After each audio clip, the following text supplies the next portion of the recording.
Halo sahabat youtuber, apa kabar? Semoga semua baik-baik saja. Jadi saat pertama kali saya baca postingan ini, saya berpikir jangan-jangan geng motor di Indonesia itu terinspirasi dari dia. Soalnya kelakuannya itu sama, suka sekali, senang sekali, hobi sekali melihat orang lain menderita karena ulahnya. Jadi kali ini saya ingin mengulas soal pembunuh terkecil di dunia, sadis lagi cara membunuhnya. Itu ternyata bocah umur 8 tahun dari India. Pembunuhan pertama dia lakukan saat dia masih berumur 7 tahun. Waktu zaman dulu anak-anak kan nakalnya itu seperti lempar genteng tetangga, nyuri mangga tetangga, atau nyabut pohon-pohon milik tetangga, merusak tanaman milik tetangga. Itu zaman dulu. Kalau zaman sekarang kan nakalnya udah mulai bergeser ya. Seperti yang kemarin ada anak-anak nyuri uang orang tuanya 800.000 untuk dibelanjakan voucher game online, yang endingnya orang tuanya memarahi kasir minimarket. Juga ada yang mabuk-mabukan lem, mabuk-mabukan minuman, pacar-pacaran saat masih belum sunat. Tapi di India ini betul-betul anak yang kenakalannya di luar batas yang bisa ditoleransi oleh orang tua manapun di dunia ini. Bahkan perampok sadis dan geng motor di Indonesia itu kalah sadis sama dia. Secara umur baru 8 tahun, tapi dia sudah berkali-kali melakukan pembunuhan. Kita ceritakan soal keluarga Pak Sada dulu. Pak Sada ini kerjanya sebagai buruh yang gajinya di bawah UMR. Tapi keluarga Pak Sada ini sangat aktif memproduksi bayi. Jadi nggak KB atau apa gitu kan, secara ekonominya repot sekali. Kenapa nggak KB? Suatu ketika di desa itu ada seorang anak perempuan umur 6 tahun hilang dari rumah. Tapi sudah menjadi kebiasaan di daerah tersebut, tetangga-tetangga semua pada cuek dan mereka merasa bahwa itu bukan urusan mereka. Bahkan mereka akan merasa nggak sopan bila mencampuri urusan orang lain. Jadi beda banget dengan keadaan Indonesia kita tercinta ini. Bila ada anak yang hilang, langsung tetangga kanan kiri pada datang untuk menghibur. Intinya Indonesia kita tercinta ini kepedulian tetangga itu masih sangat tinggi. Kembali lagi ke keluarga Pak Sadenya. Jadi begitu anak perempuan umur 6 tahun ini hilang, berbarengan dengan lahirnya bayi dari keluarga Pak Sada. Tapi anehnya setelah bayi itu lahir, beberapa bulan kemudian bayi itu ikut hilang seperti anak perempuan yang tadi. Jadi kan jatuhnya aneh sekali. Ada 2 anak hilang dan waktu berurutan, sedangkan bayi kembar itu nggak ada yang melacak ke sana. Terus hati-hati, jangan berpikir bahwa anak ini dijadikan tumbal pesugihan, karena orang-orang di sana itu nggak ada yang kaya, semuanya itu miskin sama rata. Semua tetangga tahu bahwa keluarga Sada juga kehilangan bayi. Keluarga Sada yang kehilangan bayi juga cuek-cuek baik, alias seolah yang hilang itu anak kucing.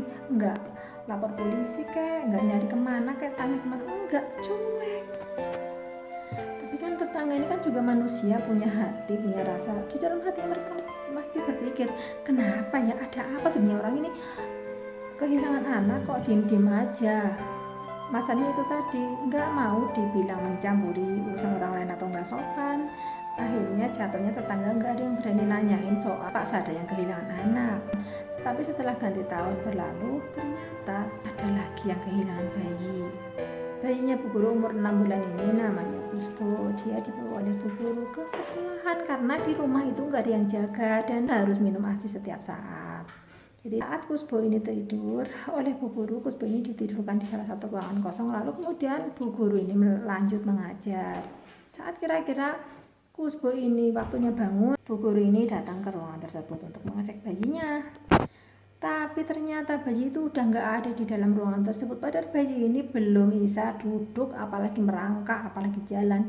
Bisanya hanya melumah murep aja padahal. Si ibu ya auto panik, nyari ke sana, nyari ke sini, tanya sana, tanya sini, muter-muter di area sekolah. Bayi tetap nggak ditemukan. Akhirnya saat itu Bu Guru ini mencari keluar area sekolah. Tanya-tanya, siapa tahu ada orang yang melihat seseorang membawa bayinya.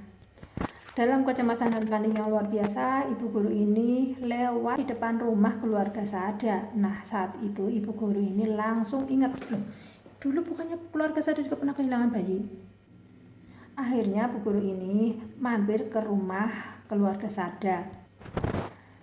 Dan di sana bu guru ini bercerita bahwa dia juga baru saja beberapa jam yang lalu kehilangan bayinya dan saat ini dia sedang panik mencarinya. Saat itu juga keluarga Sada langsung tertegun Wajah mereka langsung berubah kecut. Mereka khawatir jangan-jangan hilangnya bayi ibu guru sama seperti hilangnya bayi mereka dan anak perempuan yang dulu pernah hilang. Akhirnya keluarga Sada ini menceritakan pada Bu Guru apa yang sebenarnya terjadi pada bayi mereka. Saat itu juga keluarga Sada dan Bu Guru langsung melapor ke kepolisian daerah setempat. Kepolisian langsung bergerak cepat mencari dan menangkap pelaku sesuai dengan yang diceritakan oleh keluarga Sada. Saat itu langsung geger, langsung gempar setelah tahu ternyata pelakunya adalah bocah laki-laki kurus umur 8 tahun yang nggak lain nggak bukan adalah anak dari keluarga Sada itu sendiri. Namanya Amarjad Sada. Saat ditangkap dan ditanyain polisi, dia langsung mengaku bahwa dialah yang membawa anak Bu Guru. Tapi yang bikin Bu Guru langsung menjerit adalah pengakuan Amarjad.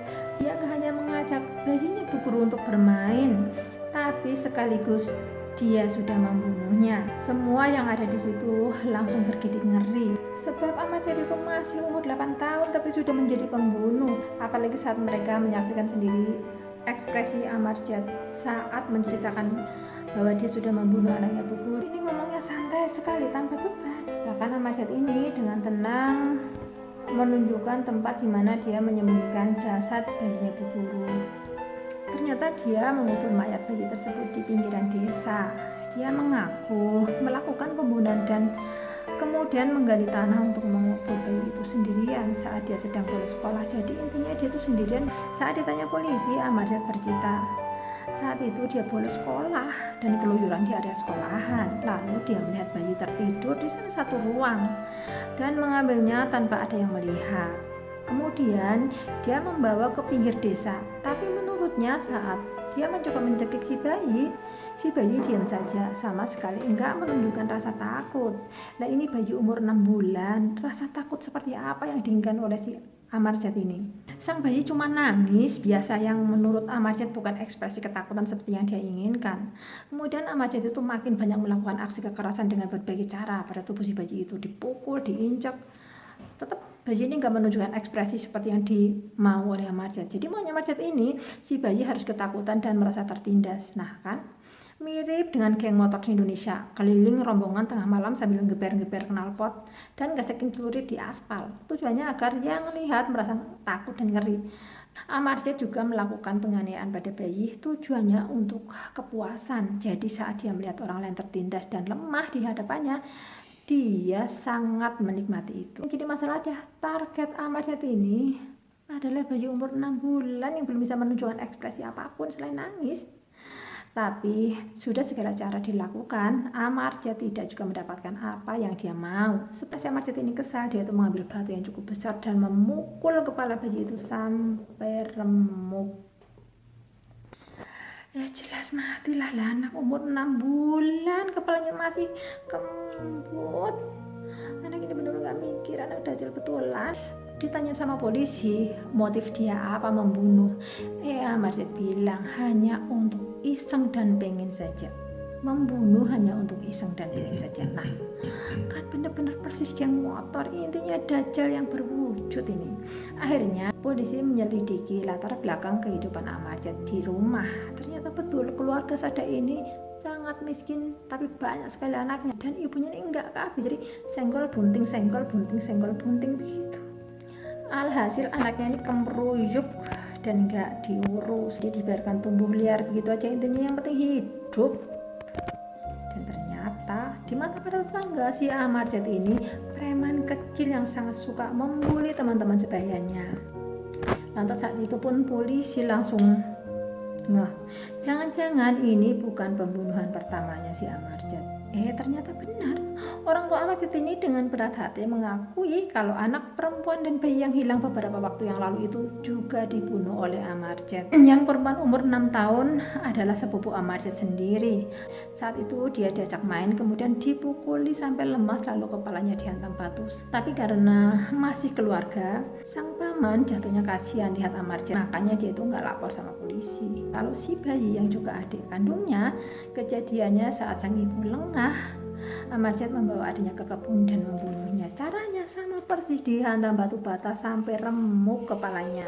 Sebetulnya saat Amarjad melakukan pembunuhan yang pertama, Amarjad langsung memberitahukan pada ayah, ibu, dan omnya, yaitu ayah si korban, bahwa dia habis meremukkan kepala sepupunya dengan batu dan jasadnya dia tutupi daun-daun. Pak Sada pun langsung memarahi Amarjad saat itu, tapi anehnya Amarjad malah bertanya pada ayahnya, salah saya apa Pak? Kok saya dimarahi? Salah saya apa? Kok saya dimarahi? Kan gila sekali. Tapi keluarga Sada berharap dengan dimarahi Amarjad tidak akan mengulanginya, akan sadar dan mengerti kesalahannya. Tapi beberapa waktu kemudian pembunuhan kedua terjadi, dan tetap dengan alasan di atas, keluarga tutup mulut semua, paling yang dibunuh itu adiknya. Sampai pada akhirnya pembunuhan ketiga dilakukan oleh Amarjad. Mereka baru menyadari ada yang nggak beres pada putra mereka. Ternyata setelah kejiwaannya diperiksa oleh para ahli, si anak ini memang terlahir jahat dari sananya. Jadi bukan karena salah didik atau faktor eksternal alias karena situasi dan kondisi itu, bukan. Tapi memang jahat yang tumbuh dari dalam hatinya, dari dalam dirinya sendiri. Dan karena usianya masih di bawah umur, polisi tidak memasukkannya ke penjara, tapi dikirim ke tempat rehabilitasi mental di India. Dan Amarjad itu bebas pada tahun 2016 yang lalu. Setelah bebas, sepertinya Amarjad ini mengganti namanya dan kemudian hidup berbaur dengan orang lain. Jadi untuk teman-teman yang punya anak, kita doakan anak-anak kita agar terhindar dari kelakuan yang seperti ini. Bagi teman-teman yang suka dengan video saya, silakan klik subscribe, like, dan komen. Saya akan membalas semua komentar yang masuk. Terima kasih, bye-bye.